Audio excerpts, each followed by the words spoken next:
Original purpose for ATS was to, well, it's an applications technology satellite. It was to show the applications that satellites could be used in geosynchronous orbit. And it had a television translator on it. I mean, it could receive and send television signals. It took the original APT, the automatic picture transmission, using the Sumi spin scan camera. ATS-1 was the first satellite, geosynchronous satellite that was launched that would take pictures of the full Earth disk. ATS-1 did it in black and white. It also had a C-band translator on it that could be used for relaying television signals. It also had a number of other experiments on the satellite. I'd have to go back through the list to find all the experiments, but the ones that we see today are the weather pictures, the GOES weather pictures, which were the ATS satellites, were the forerunners to the GOES series satellites.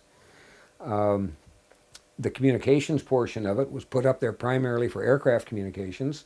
Once they proved the feasibility, the application of that particular part of the system, then they could put up satellites specifically for that program.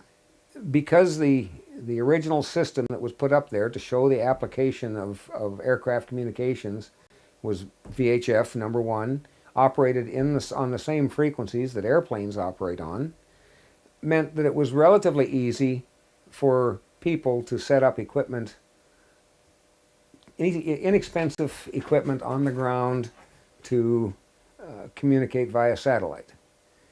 And that was the original reason for having the satellite up there. It was as an experimental platform in a geosynchronous orbit, showing what applications could be done and how they could be used. It turns out we're still using them. The difference between the two satellites, ATS-1 was black and white picture taking.